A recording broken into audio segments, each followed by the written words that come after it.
आज हम लोग सांद्रता लिखने का चौथा मेथड पढ़ेंगे, जिसको हम लोग कहेंगे पीपीएम। सबसे पहला चीज, पीपीएम का पूरा नाम क्या होगा? पीपीएम को हम लोग कहेंगे पार्ट पर मिलियन। पार्ट पर मिलियन कहेंगे, पार्ट पर मिलियन कहेंगे। सबसे पहले जानेंगे पीपीएम होता क्या है। जैसे हम लोग परसेंटेज पढ़े थे, सांद्रता निकालने के लिए तीन वो जो परसेंटेज पढ़े थे, सेम टू सेम यहाँ पर पीपीएम होगा। परसेंटेज के लिए हम लोग बिलियन 100 लिए थे, लेकिन पीपीएम में परसेंटेज के जगह पर मिलियन आया है, इसलिए 100 के स्थान पर 10⁶ या 1 मिलियन लेंगे। मतलब यहाँ से अगर पीपीएम हम लोग समझें तो सेम टू सेम वही कंसेप्ट आप लोग खुद जान सकते हैं कि बिलियन के अंदर दो कंपोनेंट होंगे। कौन कौन होंगे जी? तो पहला जो कंपोनेंट होगा वह होगा विलेय, और दूसरा जो कंपोनेंट होगा वह होगा विलायक। और हम लोग सांद्रता पढ़े हैं कि विलेय की मात्रा को सांद्रता कहेंगे। तो जाहिर सी बात है, पीपीएम है तो मिलियन का मतलब कितना लेंगे जी?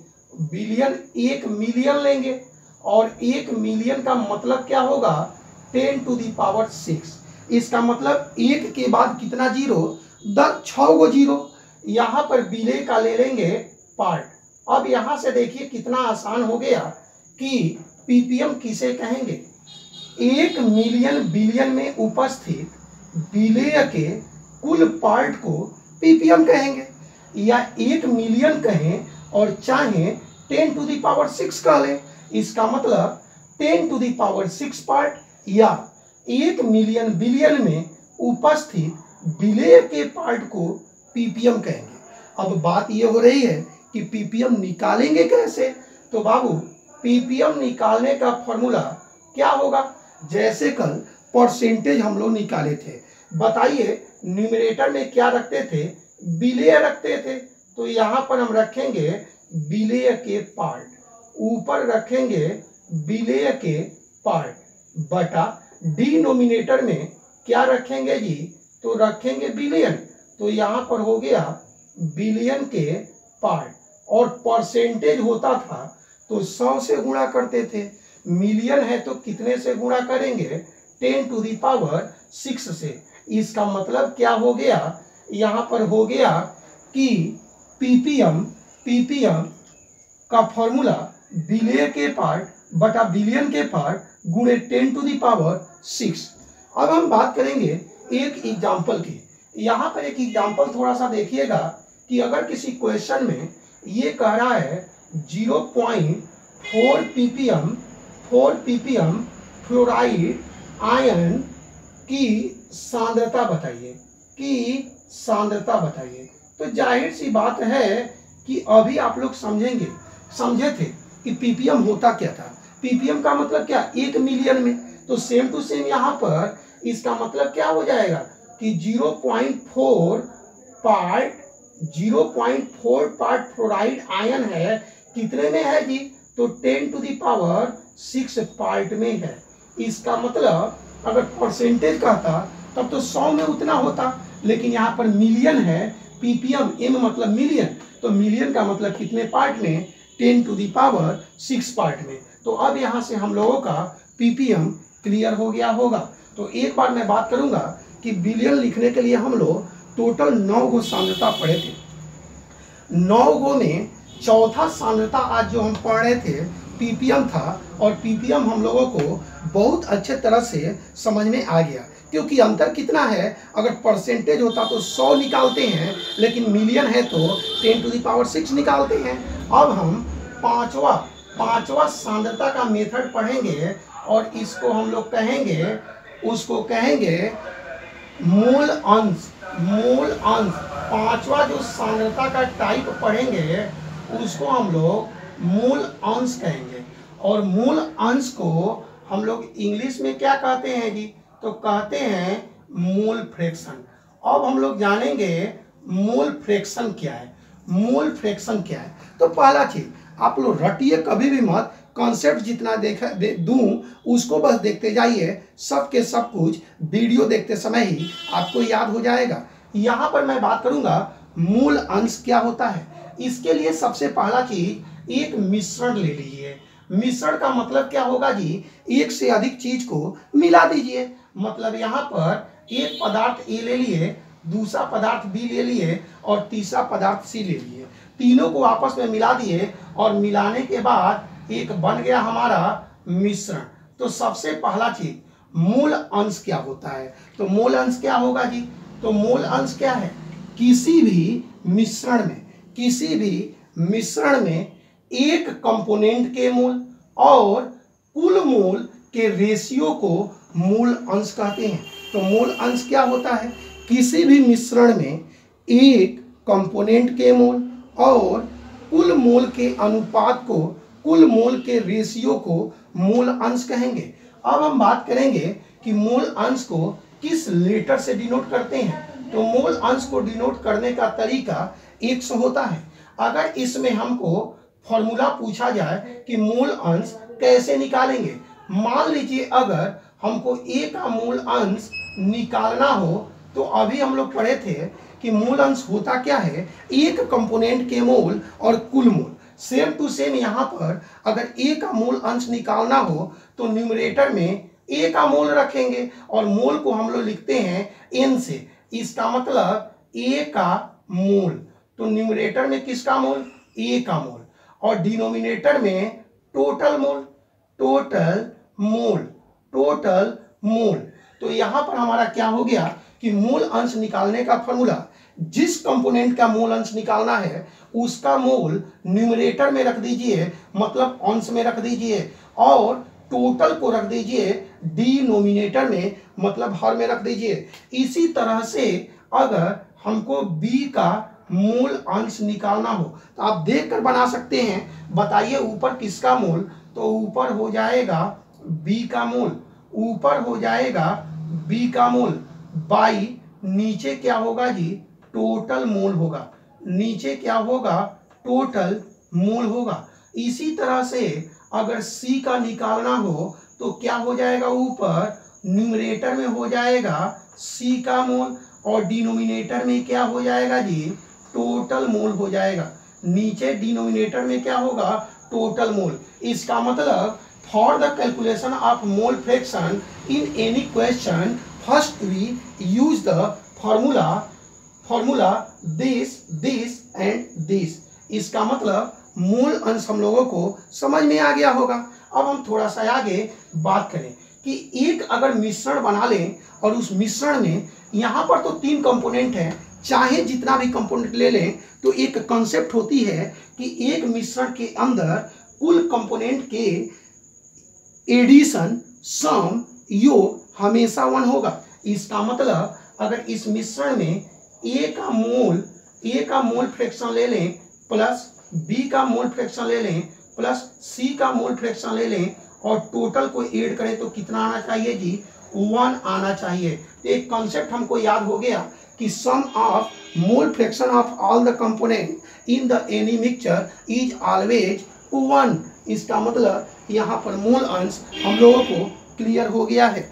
अब हम यहाँ पर एक एग्जाम्पल की बात करूंगा कि मूल अंश कैसे निकालेंगे।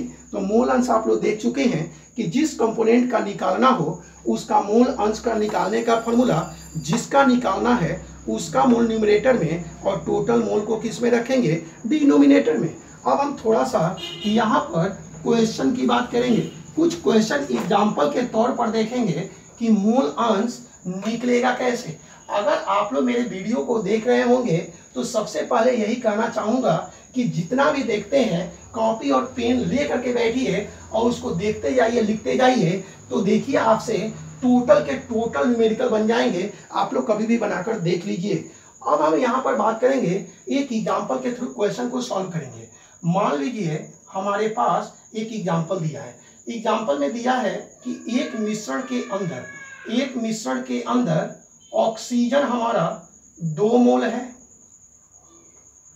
नाइट्रोजन हमारा 20 मोल है, तो कह रहा है क्वेश्चन में, एग्जाम्पल में कह रहा है कि ऑक्सीजन और नाइट्रोजन का मूल अंश निकालिए। तो बताइए, आपसे अगर क्वेश्चन में पूछे x ऑक्सीजन बताइए और दूसरा क्वेश्चन पूछे x नाइट्रोजन बताइए, देखिए तो कितना आसान है। मान लीजिए हमको ऑक्सीजन का मूल अंश निकालना है। फॉर्मूला क्या पढ़े थे? फॉर्मूला अभी पढ़े थे कि न्यूमरेटर में क्या रखेंगे जिसका निकालना है। तो बताइए ऑक्सीजन का मोल कितना है जी? 2 मोल है। और बताइए डिनोमिनेटर में टोटल मोल, और टोटल कितना हो गया? तो 2 + 20, और यहाँ पर बात करें तो 2/22 और 2 1 और यहाँ पर 11, तो यहाँ पर कितना आ गया जी? 1/11 पार्ट ऑक्सीजन आ गया। अगर यहाँ पर एक क्वेश्चन ये पूछा जाए कि नाइट्रोजन का बताइए, तो सेम टू सेम इसी तरह से अगर नाइट्रोजन का निकालना है तो बताइए कॉन्सेप्ट क्या है? कॉन्सेप्ट यहाँ पर वही कि नाइट्रोजन के मोल तो कितना था जी? 20, और टोटल कितना है? 22। डिवाइड कीजिए तो 2 ये 10, और टोटल कितना पार्ट आ गया? तो x नाइट्रोजन हमारा आ गया 10⁻11, और यहाँ से हम लोग आसानी से मूल अंश निकाल लेंगे। यहाँ पर एक नोट बोलना चाहूँगा जो मूल अंश से रिलेटेड होगा। तो यहाँ पर नोट में एक कंसेप्ट बोलूँगा। क्या कंसेप्ट है जी? कि मूल अंश टेम्परेचर के ऊपर डिपेंड नहीं करेगा। कभी कभी क्वेश्चन आता है कि यदि टेम्परेचर को बढ़ा दिया जाए तो मूल अंश पर क्या प्रभाव पड़ेगा? मूल अंश बढ़ेगा, घटेगा और परिवर्तित रहेगा। तो एक कंसेप्ट बोलना चाहूँगा कि कभी भी टेम्परेचर के ऊपर मूल अंश कभी भी इफेक्टेड नहीं होगा, डिपेंड नहीं करेगा। तो इसका मतलब एक कंसेप्ट हो गया कि mole fraction is not depend upon the temperature. क्यों जी? क्योंकि अगर किसी भी फॉर्मूले के अंदर वॉल्यूम आता है, आयतन आता है, तब तो वह क्वांटिटी टेम्परेचर के द्वारा इफेक्टेड होगा, और अगर नहीं आता है वॉल्यूम तो वह कभी भी फॉर्मूला या क्वांटिटी टेम्परेचर से इफेक्टेड नहीं होगा। आप लोग खुद देख सकते हैं कि मूल अंश के फॉर्मूला में कहीं भी वॉल्यूम का जिक्र नहीं हुआ है, इसलिए मूल अंश टेम्परेचर के ऊपर डिपेंड नहीं करेगा। अब हम थोड़ा सा आगे बढ़ेंगे कि 5वां 6वां नंबर हम लोग पढ़ेंगे मूल अंश का। 6वां नंबर सांद्रता लिखने की विधि, जिसको हम लोग कहेंगे मूलरता। 6वां नंबर जो हम लोग पढ़ेंगे उसको हम लोग कहेंगे मूलरता, और मूलरता को हम लोग कहते हैं मोलारिटी। क्या कहते हैं जी? मोलारिटी। अब हम बात करेंगे, पहले शुरू में मैं बोला था, एक कंसेप्ट बोला था जब बिलियन स्टार्ट किए थे कि बिलियन के अंदर कितने कंपोनेंट होंगे? तो 2 कंपोनेंट होंगे, पहला विलेय और दूसरा विलायक। सेम टू सेम यहाँ पर वही कंसेप्ट लगाएंगे। तो यहाँ पर देखिएगा क्या कंसेप्ट होगा जी? कि बिलियन के अंदर 2 कंपोनेंट होंगे। कौन कौन कंपोनेंट होंगे जी? तो एक विलेय होगा और दूसरा क्या होगा जी? विलायक होगा। अब आप लोग कंसेप्ट देखिए कि जैसे हम लोग परसेंटेज देखे, जैसे पीपीएम देखे, जैसे मूल अंश देखे, सेम टू सेम मोलरता होगा। अब यहाँ पर बात करें मोलरता होता क्या है? तो बाबू बिलियन यहाँ पर 1 लीटर ले लीजिए। कितना लेंगे जी? 1 लीटर। और उसमें देखिए विलेय का कितना मोल है। तो सबसे पहला चीज मोलरता होता क्या है? जिस व्यक्ति को बिलियन का ये कंपोनेंट याद है, मोलरता की डेफिनेशन याद हो जाएगी। तो क्या हुआ मोलरता? 1 लीटर बिलियन में उपस्थित विलेय के कुल मोल को मोलरता कहते हैं। देखिए कितना आसान है कि बिलियन कितना ले लिए? 1 लीटर। परसेंटेज था तो कितना लिए? 100। पीपीएम था तो कितना लिए? 1 मिलियन। और मोलरता है तो कितना लिए? 1 लीटर। और यहाँ पर विलेय का मोल देखेंगे तो मोलरता क्या होती है? 1 लीटर बिलियन में उपस्थित विलेय के मोल को मोलरता कहते हैं। मोलरता को किस लेटर से लिखेंगे? कैपिटल एम से लिखेंगे। मोलरता का फॉर्मूला क्या होगा जी? तो मोलरता निकालने का एक फॉर्मूला यूज करेंगे N/V। अब यहाँ पर बात करूंगा कि N क्या होगा? तो यह विलेय का मोल होगा। किसका मोल होगा जी? विलेय का मोल होगा। और थोड़ा सा हम बात करें कि V क्या होगा? तो यह बिलियन का वॉल्यूम होगा। बिलियन का वॉल्यूम होगा। बिलियन का वॉल्यूम होगा। यहाँ पर मैं एक कंसेप्ट यूज करना चाहूँगा कि कभी कभी किसी क्वेश्चन में यहाँ पर डायरेक्टली मोल नहीं देगा, और नहीं देगा तो क्या करेंगे, थोड़ा सा देखते जाइए। नोट में सबसे पहला चीज मोल कैसे निकालते हैं। तो बाबू अगर मोल डायरेक्टली नहीं दिया है तो मोल निकालने के लिए 3 फार्मूला यूज करेंगे। किस तरह का क्वेश्चन दिया है उसके अनुसार फार्मूला को यूज कीजिए। सबसे पहले अगर क्वेश्चन में भार दिया है, अगर क्वेश्चन में भार दिया है तो मोल निकालने का फार्मूला भार बटा अणु भार, भार बटा अणु भार। मोल निकालने का फार्मूला भार बटा अणु भार। अगर क्वेश्चन में आयतन दिया है, अगर क्वेश्चन में आयतन दिया है, उस कंडीशन में मोल निकालने का फार्मूला आयतन बटा 22.4 लीटर, 22.4 लीटर। और अंत में अगर क्वेश्चन में आयतन न देकर अणुओं की संख्या दिया है, अणु की संख्या दिया है, और उस कंडीशन में मोल पूछा जाए तो फॉर्मूला होगा अणुओं की संख्या, अणु की संख्या बटा अवोगाड्रो संख्या, बटा अवोगाड्रो संख्या।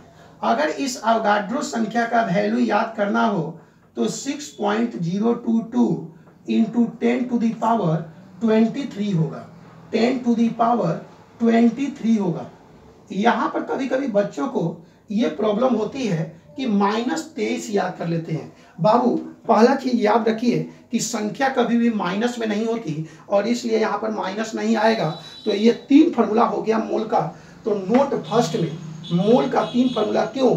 क्योंकि मोलरता निकालना है तो मोल जरूर निकालना पड़ेगा। क्वेश्चन में डायरेक्टली मोल देगा तब तो रख देंगे, और नहीं देगा तो निकालेंगे। कब कौन सा फॉर्मूला यूज करेंगे तो ये डिपेंड करेगा क्वेश्चन में क्या चीज दिया है। अगर क्वेश्चन में भार दिया है तो मोल का फॉर्मूला भार बटा अणु भार। अगर क्वेश्चन में आयतन दिया है तो मोल का फॉर्मूला आयतन बटा 22.4 लीटर। और अगर क्वेश्चन में अणु की संख्या दिया है तो मोल का फॉर्मूला अणु की संख्या बटा Na हम लोग क्लास 11 में पढ़े होंगे। इसे अवोगाड्रो संख्या कहेंगे, और अवोगाड्रो संख्या का वैल्यू 6.022 इंटू 10⁻23 होती है। नोट ये फर्स्ट है। अब दूसरा नोट हम यूज करेंगे कि मोल तो हमारा हो गया, लेकिन क्वेश्चन में मोलरता निकालते समय आयतन का भी जिक्र दिया है। तो एक कंसेप्ट में बोल दूं नोट 2 में कि कभी भी मोलरता से संबंधित क्वेश्चन को बनाना है तो चाहे यूनिट किसी ने आयतन दिया हो, लेकिन हमेशा क्वेश्चन को बनाते समय आयतन को लीटर में रखेंगे। तो दूसरा कंसेप्ट नोट 2 क्या हो गया जी? नोट 2 क्या हो गया कि मोलरता निकालते समय वॉल्यूम हमेशा लीटर में होना चाहिए। लेकिन अगर क्वेश्चन में वॉल्यूम मिलीलीटर में दिया है तो इसको लीटर में कैसे चेंज करेंगे? मिलीलीटर को लीटर में कैसे चेंज करेंगे? इस मिलीलीटर में 1000 से डिवाइड करेंगे, लीटर में आ जाएगा। तो 2 कंसेप्ट दिया हूँ। मोल निकालने का 3 फार्मूला। आयतन को हमेशा लीटर में रखेंगे। अगर क्वेश्चन में लीटर में नहीं दिया है, मिलीलीटर में दिया है, तो 1000 से भाग दे लेंगे और लीटर में आ जाएगा, और इस तरह से मोलरता निकल जाएगा। और तीसरा नंबर कॉन्सेप्ट आप लोग खुद समझ सकते हैं। आप लोग खुद बताइए मोलरता के ऊपर टेम्परेचर का इफेक्ट पड़ेगा कि नहीं पड़ेगा? बाबू इस फार्मूले के अंदर, मोलरता के फार्मूले के अंदर टेम्परेचर आ रहा है। तो पहला चीज कि मोलरता डिपेंड करेगा टेम्परेचर के ऊपर। अब कैसे इफेक्ट करेगा बाबू? तो मोलरता डायरेक्टली प्रोपोर्शनल टू 1/टेम्परेचर। इसका मतलब अगर टेम्परेचर को बढ़ा दिया जाए तो मोलरता घटेगी, और टेम्परेचर को घटा दिया जाए तो मोलरता बढ़ेगी। क्यों बढ़ेगा जी और क्यों घटेगा? क्योंकि यहाँ पर उल्टा रिलेशनशिप है। उल्टा का मतलब अगर एक क्वांटिटी को बढ़ा दिया जाए तो दूसरा घटेगा, और एक को घटा दिया जाए तो दूसरा बढ़ेगा। कभी कभी क्वेश्चन आता है कि 1 बिलियन की मोलरता 20 मोल पर लीटर है। यहाँ पर यदि टेम्परेचर को चेंज कर दिया जाए तो मोलरता कितना हो जाएगा? तो उस कंडीशन में टेम्परेचर अगर बढ़ाया गया है तब तो मोलरता घटा दीजिए, और टेम्परेचर घटाया गया है तो मोलरता बढ़ा दीजिए। लेकिन अगर टेम्परेचर का जिक्र चेंज में न किया गया हो, टेम्परेचर केवल एक ही दिया हो तो उस कंडीशन में अगर टेम्परेचर कांस्टेंट है तो मोलरता के ऊपर टेम्परेचर का कोई भी इफेक्ट नहीं पड़ेगा।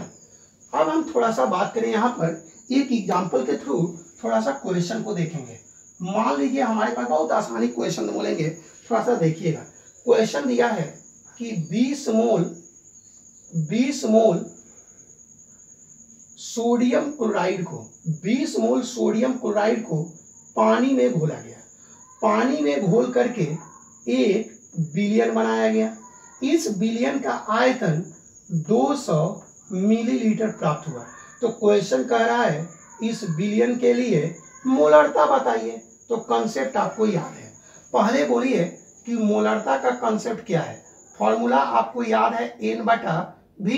अब बताइए मोल, क्वेश्चन में मोल कितना दिया है जी, तो 20, तो यहाँ पर 20 रख दिए, और बटा आयतन, और आयतन कितना दिया है 200, तो मैं 200 रख दिया। अब बताइए आयतन मिलीलीटर में है तो लीटर में बदलना पड़ेगा, तो यहाँ पर हो जाएगा 1000। इसको सॉल्व किया जाए तो 20 गुणे 1000 बटा 200, और बताइए 2 जीरो से 2 जीरो, तो यहाँ पर कितना आ गया 200। तो ये हो गया मोलरता। और 200 क्या हो गया, यहाँ पर मैं बात करूं 200 और 200 क्या। अब एक चीज और देखिए, 200 और बटा 2 है तो ये कैंसिल, और यहाँ पर मोलरता हमारा आ गया था 100, और क्या हो गया मोल पर लीटर, और इस तरह से इस बिलियन के लिए मोलरता निकल गया। अगर क्वेश्चन में, तो ये हमारा यहाँ पर क्वेश्चन आसान था कि मोल दिया था, आयतन दिया, बस थोड़ा सा चेंजिंग है कि आयतन लीटर में ना देकर मिलीलीटर में दिया है, तो सीधे मोल हम रख दिए हैं, और आयतन मिलीलीटर को लीटर में चेंज किए, और चेंज करने के लिए 1000 से डिवाइड किए, इसको सॉल्व किए, और इस तरह से मोलरता आसानी से निकल जाएगा। कभी कभी किसी क्वेश्चन के अंदर टफ करने के लिए, जो कि कंपटीशन लेवल पर पूछा जाता है, कि क्वेश्चन में आयतन न देकर डेंसिटी दिया जाता है। उस कंडीशन में आयतन निकालने के लिए नोट 4 की बात करूंगा तो एक फार्मूला यूज कीजिएगा, density equal to mass by volume, density equal to mass by volume. और चौथा, और यहाँ पर पांचवा नंबर कंसेप्ट, कि पानी का जो डेंसिटी होता है 1 ग्राम पर सेंटीमीटर क्यूब होता है, याद रखिएगा ये। और 5 वो कंसेप्ट है, और इस तरह से मोलरता निकल जाएगा। एक और लास्ट नंबर कंसेप्ट 6 नंबर, कभी कभी क्वेश्चन को टफ करने के लिए मूलर नाम यूज करेगा। जैसे कुछ टर्म है 6 नंबर में, कुछ टर्म देगा, जैसे ए नंबर टर्म, जैसे क्वेश्चन कह रहा है मोलर बिलियन। अगर मोलर बिलियन कहेगा तो मोलारिटी होगा 1, मोलारिटी कितना होगा 1। अगर क्वेश्चन में सेमी मोलर कहता है, अगर क्वेश्चन में सेमी मोलर का जिक्र किया है तो मोलरता कितना होगा 1/2। अगर क्वेश्चन में देसी मोलर का यूज किया है, तो मोलरता कितना हो जाएगा 1/10। अगर क्वेश्चन में सेंटीमोलर का यूज किया है, तो मोलारिटी कितना हो जाएगा 1/100। अगर क्वेश्चन में पेंटामोलर यूज किया है, तो वहाँ पर मोलारिटी 1/5 हो जाएगा। तो ये कुछ टर्म है जो कि मोलारिटी से रिलेटेड है। 7वां नंबर कंसेप्ट मोलारिटी से रिलेटेड। अगर 2 बिलियन दिया है तो उनके लिए मोलारिटी समीकरण यूज करेंगे, मतलब 2 बिलियन के लिए। कितने बिलियन के लिए जी? 2 बिलियन के लिए मोलारिटी समीकरण, मोलारिटी इक्वेशन यूज करेंगे। क्या होता है मोलारिटी इक्वेशन? M1 V1 बराबर M2V2।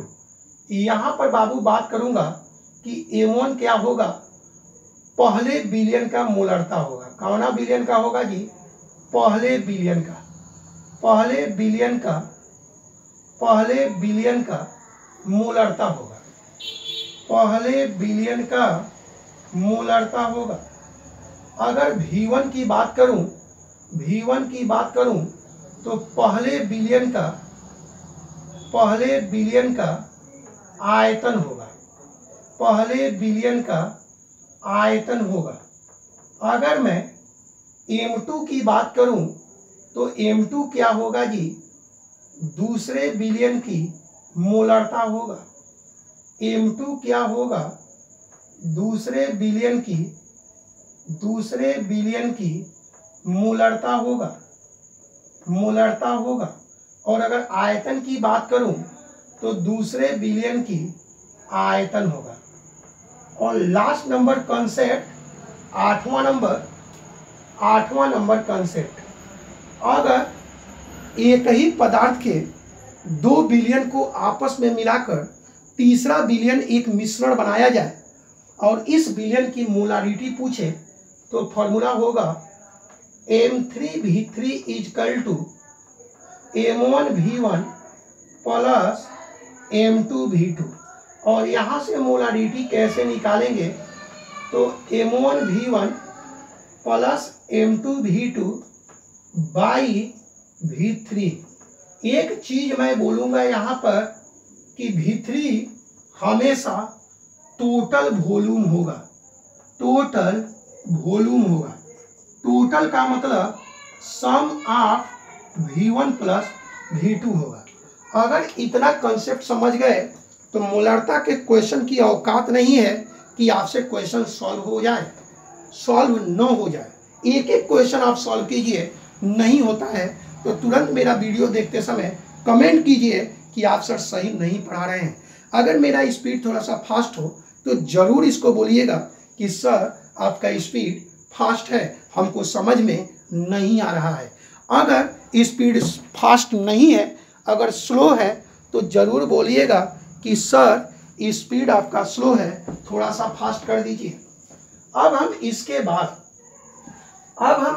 बाद मोलरता के बाद छठवां नंबर सांद्रता की विधि यूज करेंगे।